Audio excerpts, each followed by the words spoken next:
2 days after unknown person threw a rock through my window at my new house, I get a letter in the mail from the alarm company urging me to reactivate my alarm system. What is your biggest, "this can't be a coincidence" conspiracy theory? My dad finds tennis balls in the gutters all the dang time. We then have people knocking on our door a few days later asking if we don't need the rain pipes plunged.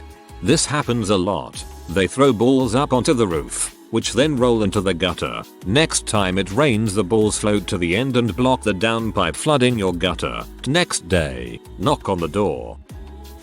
My sister was in a semi-sketchy part of NYC, and her car got towed even though she parked legally. She got her car back after arguing, but then the tow truck ruptured her oil pan. There just happened to be a sketchy mechanic shop next door that charged her $300 for the repair. Small claims court. I own a business, and I had all 5-star reviews on Yelp. After turning down the overpriced Yelp advertising several times, I received 2 1-star reviews. I don't do a ton of business and I would remember what was described in the reviews had any of it actually happened. These 2 negative reviews appear at the top of my Yelp page even though they are not the most recent reviews. I was again contacted by Yelp, who told me that while they can't actually remove any reviews from their site, if I were to purchase advertising from them they could make the negative reviews less visible on my Yelp page. I tried to find out why the 2 negative reviews were placed above all my other reviews, and after some internet research I found Yelp uses an algorithm to rate which reviews are most active and arrange the reviews in such order. TLDR. Yelp is a scam. Apply to rent an apartment. Fill out all the paperwork, credit check, etc. Receive a call 2 days later that the apartment has been rented, but we have a great unit 1 floor up that's only $100 more per month. No thanks. I'll keep looking as this is obviously a con. Who's calling me the next day? So that offer for the unit you were interested in fell through. If you'd still like it for the first of the month, it's available. Suckers.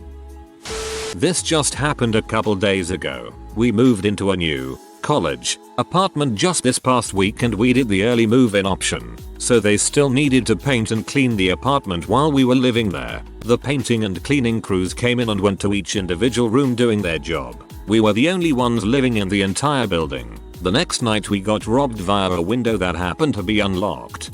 That's not even a conspiracy theory. Those painters definitely robbed you.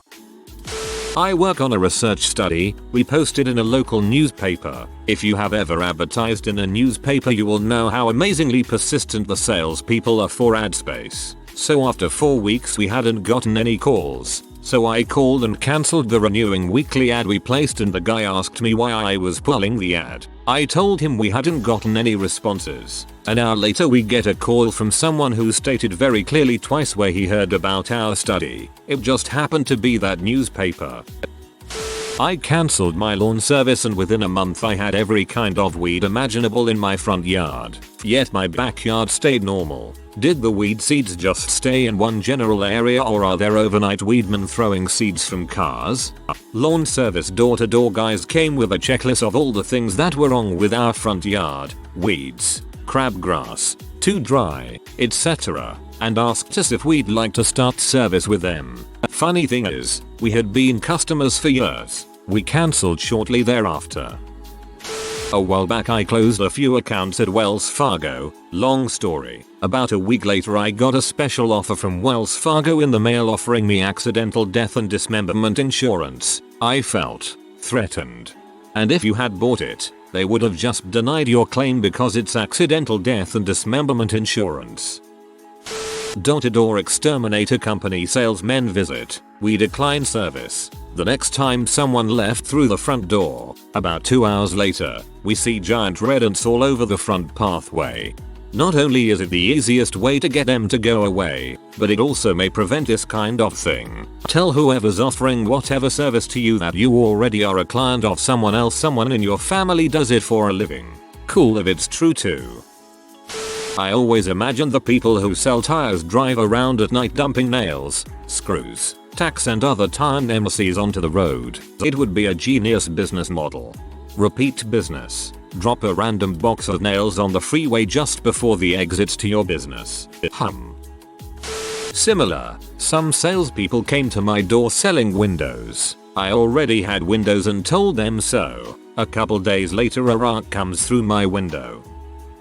I'm actually a fairly good mechanic, but recently one of my cars had the timing belt jump, not enough to cause damage, but it needed to be fixed. I happened to be really busy that month, so I took it to a local mechanic and had them fix it. So, dropping the car off, I decided it'd be fun to play dumb and see how it turns out. Upon picking the car up, the mechanic said it's fixed, but the car still didn't feel right. Soon as I started it, noticed it was backfiring and sputtering, signs of a bad spark. So I popped the hood in the parking lot, and lo and behold, the suckers moved my distributor and caused the ignition timing to be way off. So, I adjusted it in a simple 2 minutes, got back in my car and peeled out of the parking lot. The look on their face when the 19-year-old kid, who played dumb the day before, shoved their evil plan to squeak out an extra $50 back in their face was absolutely priceless. Now, when I see them around town at local restaurants and such, the guys immediately look the other way. Good friend of mine is also a young, 22, great mechanic. Drove an old Firo from high school until very recently. Once brought his car in for something he didn't have time to fix, and the guys told him they needed to refill his steering fluid and tried to charge him for it. His Firo did not have power steering. My printer recently began saying it's low on color toner, even though I've only printed in B&W for the last 2 months. Frick you, HP. Sometimes, printers use color toner combos to print B&W instead of the black toner. This thread reminds me of a joke I heard once. A man sees another man going down his street posting Valentine's cards on every door signed "Your Secret Lover." When asked why, the man simply replied with, "I'm a divorce lawyer." The financial aid department at my university. I fill out FAFSA, and then wait months to hear back. Turn in documents that should grant me custody of all of my money. Then, I start to receive notices about late fines being attributed to my account because the FAFSA hasn't been settled yet. The financial aid office waits until the last month of the semester to finally fix it, giving me the largest penalty possible. Had to go all the way up the chain of command to the president of the school's office to get it sorted out and avoid paying dang near $750 in the school's very own manufactured late fees. Same thing at my school. Payment is due a few days before class starts, and they release financial aid funds 2 days after class starts. I went to a concert in a sketchy part of Hartford, CT, Comcast Theater area. I was only going for a half an hour, so I went to a $20 parking lot, but nobody was there. I thought I'd pay them when I returned. When I got back, my car was towed, and the sandwich board sign reading $20 parking was flipped over and was blocking the driveway, reading full. Long story short, the people insisted that the full sign was up the whole time, even though there were spots. I had to walk a mile to the tow truck place, and it cost me $98. I'm convinced the parking people had a deal with the towers. They did. Hartford is a shithole. Random hot guy sends me one message and one message only right before my online dating profile is to expire. Screw you, Match.com. I can assure you as a former Match.com employee that this was not a coincidence. I had True Green doing my lawn. I had to stop it for a while to save money. The next week my front yard was covered in dandelions. There were none in my backyard and none of my neighbors had any at all. They seemed to bloom overnight. Really weird that you mentioned that. A lot of people in my neighborhood had them and reported the same story after they cancelled. None in the backyard or neighbor's yard was the strangest part. Ahem. I work for a home security monitoring station and have some insight as to what this is about. First, some basic questions. If your answer is different from the ones I give, then disregard this and be assured you probably are being scammed. 1. When you discontinued your service contract with your installer, the people that came to your home to put your hardware in, did they come deprogram your panel? No. 2. Is your alarm panel still currently connected to an active phone line? Yes. 3. Is the window that got broken an alarmed zone of your house? Did it have a sensor on it? Yes. If you answered the same as I did, here is an explanation. Your alarm system is still sending signals to your monitoring station. In almost all situations with home security, Save for your big companies like ADT. The people you buy your system from subcontract your monitoring. This means someone like myself is in front of a computer at all times waiting for alarms to come in. When your alarm goes off, an indicator of some sort alerts them to the fact that they have phone calls to make. When an installer's customer cancels service, but the installer does not deprogram the monitoring station's number from the panel, or you do not disconnect the phone line for it, the signal still gets sent. The monitoring station will almost always have a record that you are a disconnected account, and instead of calling you, they call your installer and tell them we received a signal from your system and that it needs to be deprogrammed, or they will be charged extra for all signals received from your account. This is most likely what prompted your installer to send you said letter. It's not a conspiracy, but it wasn't an accident. I used to sell security systems, and you're an idiot to be in that business and not check or request daily blotters from the PD. Cross-reference against client database. Send reactivation letters if applicable. New install offers if it's not. Not a conspiracy, just knowing your target market. I also used to sell security systems. We heard about a robbery gone wrong. Someone ended up getting shot and killed in a nearby city. Headed over there to the neighborhood right around where it happened and started knocking doors. Got 3 sales a day. I deposited my paycheck into my account at my bank. Then the next day wrote a check to my landlord. When it all went through the system, the check I wrote was processed first, then my paycheck. It resulted in overdraft fees and all sorts of crap. I called the bank and gave them what for, and they dropped the charges. It still pisses me off that they would try that though. Yeah, I also find it crappy that banks will drop a lot of charges if you ask them to. Like, yeah, we were just kinda hoping you'd pay it for shoots and giggles. I worked for a small computer sales and repair shop. Owner rented the whole building, all 3 floors, and asked me if I'd like to live in the small apartment bedsit for cheap. I said sure, but first I'd like him and the building owner to install a monitored alarm. I didn't want my stuff stolen if the place was broken into. In Aho, the alarm system is installed on every window bar one. The window on the 3rd floor apartment bedsit, because it's an attic window that's on the rear facing side of the roof, 3 stories up and practically hidden. The building has a tiny yard, you can't even see the roof from because of the short viewing angle, and behind that is a featureless warehouse-like building, so no one could possibly know it was there unless you were inside the bedsit itself. I moved in the following day, and first thing I did was black out the window so I could use my projector whenever it suited me. A week after that and I've just finished watching a movie and it's like 3 AM, so I'm heading to bed and I hear noises on the roof. Then I hear some really loud thumps from the window, and what I can only guess was the sound of someone trying to pry the window open by force. Naturally, I was kinda bricking it and getting surges of adrenaline, so I hit the light and pulled the blackout material off the window, and I can just make out 2 figures frozen for a split second on the other side of the window before I hear them moving quickly to, I guess, escape by whatever way they got on the roof in the first place. TLDR. Alarm system installed in building with a computer store. Attic window is not connected because it's small, hidden and 3 stories up. Week later that window is nearly forced open by would-be burglars, scared off by the sight of yours truly in his underwear. That's so weird because we had a broken window just recently. We didn't find a rock or a baseball or anything inside the house to explain it. This happened in broad daylight while everyone was at work or school. Then the ADT guys come around not much later, maybe a week, maybe. They have special summer deals and are going door to door in my neighborhood. It was weird, but now you got me thinking about it. Exactly, done.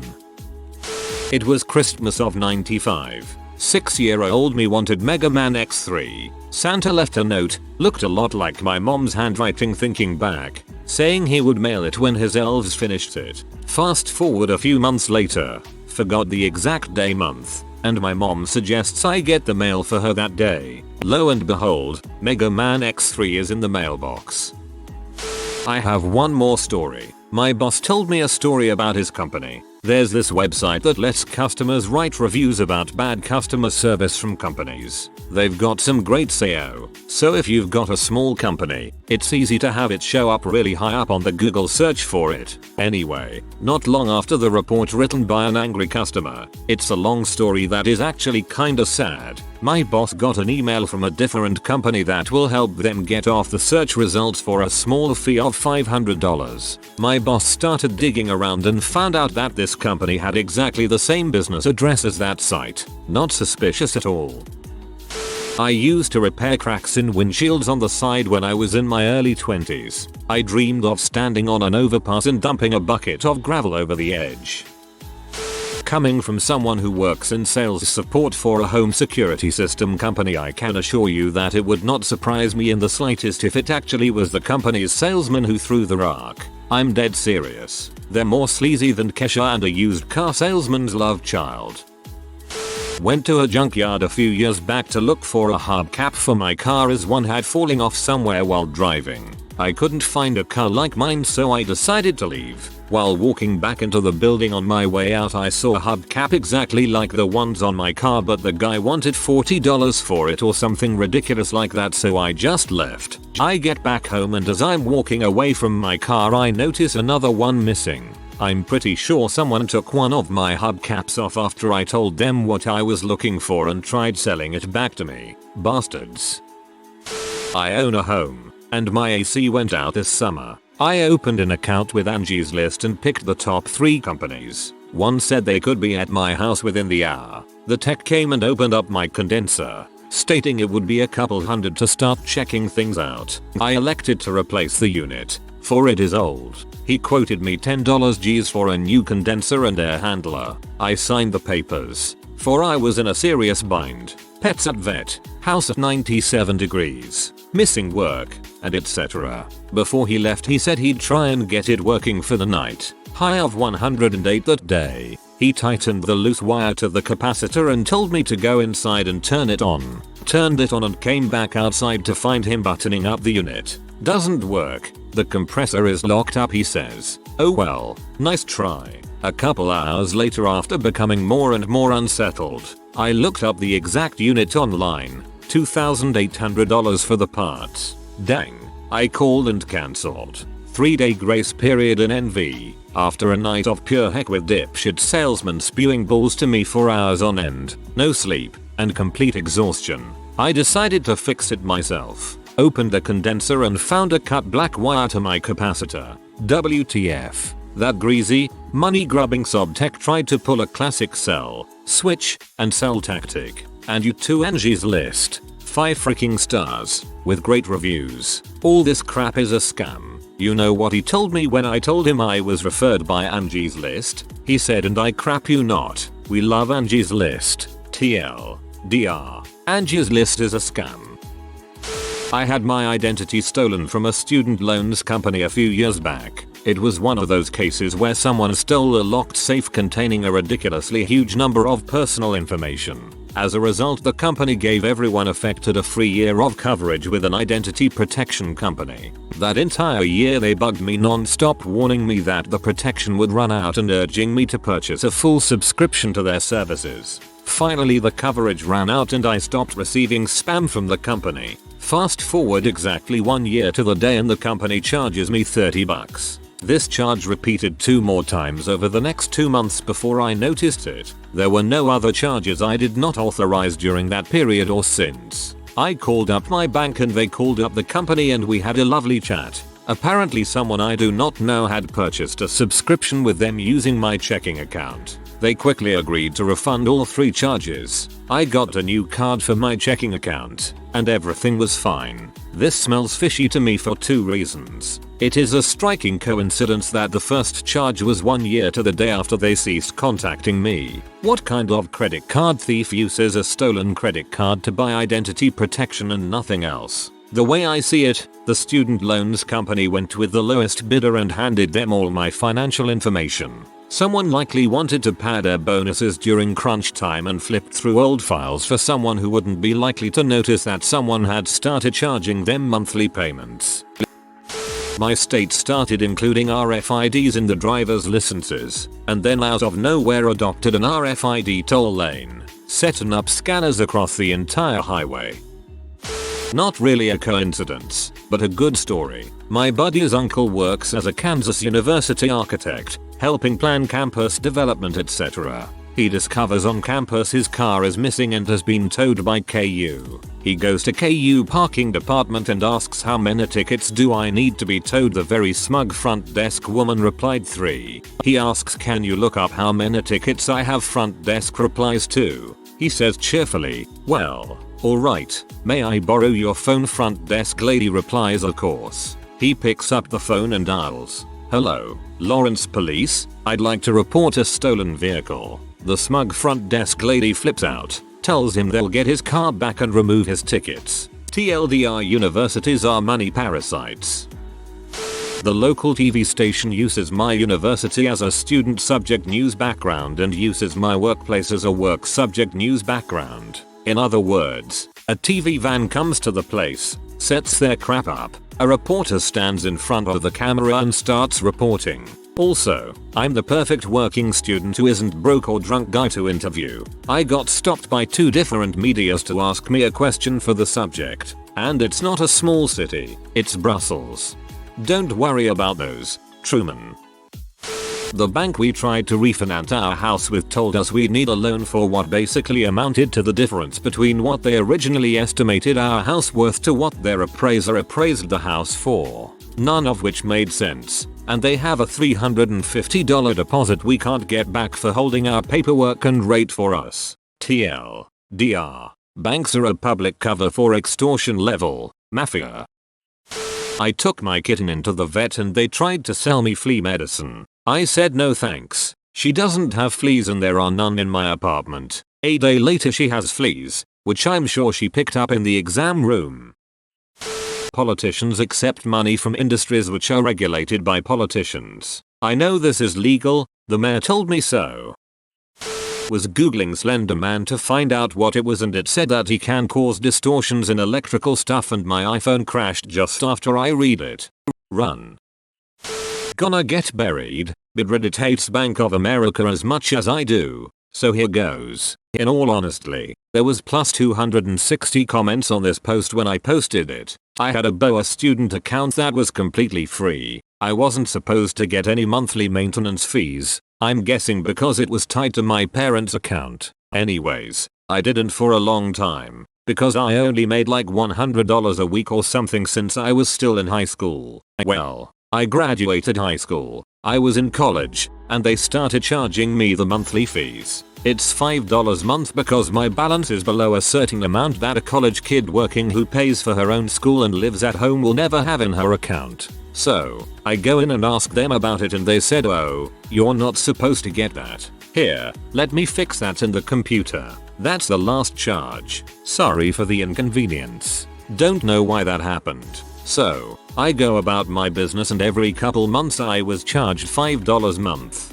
Most times I would drive down to the bank and have them fix it, but sometimes I wouldn't notice until it was over the 90 days, and they wouldn't do anything about it. Eventually I got over it and closed the account and switched to a credit union. Fast forward 3 months, and I get a notice in the mail saying my BOA account is overdrawn $14.99. Thinking maybe I left an auto withdrawal or a charge or something, I went online to check it, and the retard that closed the account left a penny in there, and they continued to charge me $5 a month. Here's the kicker. When I went in to get it taken care of, the lady at the account services section was a royal bee and told me that the first charge was out of the 90 days and that I was responsible for paying the $4.99. I about flipped the table. To make a long story short, too late. She wrote a miscellaneous debit form for $4.99 and took care of the account. I'm still I didn't get my penny back.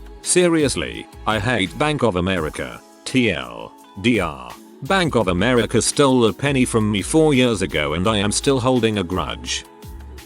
If you are new to the channel, you can subscribe. I publish new videos every day.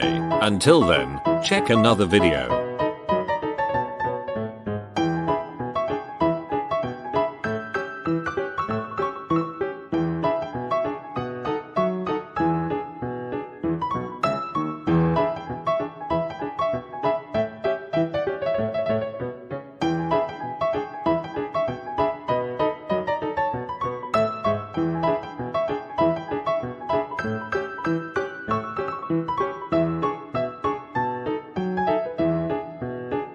Bye for now.